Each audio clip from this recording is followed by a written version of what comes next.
পড়ছে যেন মনে হচ্ছে, বাট স্টিল সুন্দর লাগছিল। তো আমাদের ভেতরে দেখতে দেখতে আমি যাচ্ছি, তখন ওনার কোনো ফ্যামিলি মেম্বার থেকে কেউ রিসিভ করতে আমাদেরকে এসেছিলেন। আমাদের আগে আগেই দেখো একজন ভদ্রলোক আমাদেরকে নিয়ে যাচ্ছে ভেতরে। ম্যারেজ হলটা খুব সুন্দর ছিল, বড় সড়ো ছিল, ওপেন অনেকটাই এরিয়া ছিল, ভাল লাগছে বেশ। সকালে মর্নিং ব্রাইট ছিল, চলে গেছি সকালে। আমার স্টাফরাও অলরেডি আগে থেকে এসে গেছে। ও এই দেখো একটা ছোট্টখানে একটা সেলফি জোনও করেছে, বেশ সুন্দর লাগছিল। আর আমার একটু বেশ চকচকে জিনিস দেখতে বেশি ভালো লাগে, তোমাদের সাথে শেয়ার করে নিলাম সেলফি জোনটা। এবার সোজা স্ট্রেট কাজের দিকে আমরা এবার যাচ্ছি। এটা ম্যারেজ হল, তখন ফাঁকাই ছিল, বেশি লোক তখন আসেনি, তখন সকাল 8টা 8:30 মোটামুটি বাজে, কি তার বেশি হতে পারে ঠিক মনে নেই। তো এখানে ভেতরে ব্রাইড ওয়েট করছে, সামনে ঢুকতেই দেখো তার কি সুন্দর স্টেজটাও বেশ সুন্দর সাজিয়েছিল। এঙ্গেজমেন্ট হলেও বাট ওয়েডিংয়ের ব্রাইডালে যেরকম হয় স্টেজটা ওরকমই সাজিয়েছে, ভাল লাগছিল বেশ। ওটাও সুন্দর ছিল, রেডের উপরে কনসেপ্ট করেছে। সামনে থেকে দেখো কি সুন্দর লাগছে। অ্যান্ড এই তার পাশেই ছিল, স্টেজের পাশেই ছিল আমাদের মেকআপ রুমটা। এই দেখো ব্রাইড অলরেডি এখানে আমার জন্য দাঁড়িয়ে আছে, আমার সাথে আমাকে ওয়েলকাম করে বলে। এই দেখো আজকের আমাদের ব্রাইড স্নেহা আমাকে হাই করে দিল। এবার আমরা মেকআপেই বসে গেছি, স্কিনটা আমরা রেডি করে নিয়েছি, লেন্স পরানো হয়ে গেছে, স্কিন প্রিপারেশন করে আমরা এবার মেকআপের জন্য ওয়েট করছি।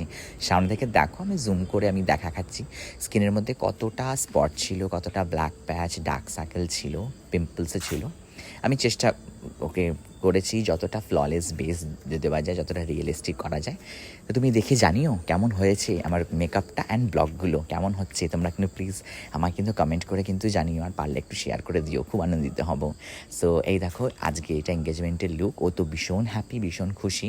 সো ওর এক্সপ্রেশন দেখেই তোমরা বুঝতে পারছো। আমি একবার আমাদের লাইটে ইউজ করছিলাম, একবার আমি রুম লাইটেও ভিডিওটা ক্যাপচার করলাম তোমাদেরকে বোঝার সুবিধার জন্য যে কতটা বেসটা পরিষ্কার আর নিট অ্যান্ড ক্লিন লাগছে। তোমাদেরও যদি এরকম ডেটের জন্য তোমরা বুক করতে চাও ঝটপট বুক করে নাও, কয়েকটা সিট আমাদের খালি আছে, বাকি কিন্তু সব আগের বছরের বুকিং হচ্ছে। সো এরপরে আমরা এলাম, এই দেখো অনেক রাতে আমাকে ভিডিও কল করে আমাকে জানাচ্ছে যে এখনও অবধি মেকআপটা স্টে করেছে। তো তোমরাও যারা চাইছো তোমাদের এরকম একটা মেকআপ অনেকক্ষণ লং লাস্টিং যাতে হয়, তোমরাও কিন্তু বুক করতে পারো, ঝটপট বুক করে নাও। আমার প্রোফাইলে কিন্তু এই ভিডিওটাও পোস্ট করা আছে, তোমরা সেখানে গিয়েও অরিজিনাল ক্লায়েন্টের রিভিউটা শুনতে পারো যে সে কী বলছে।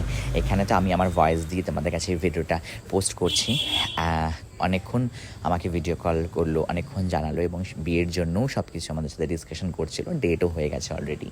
সো বিয়ের মেকআপের লুক নিয়েও আমরা ওর সামনে আসবো, তখন ওকে আবার দেখাবো। সো এখন অবধি এতটাই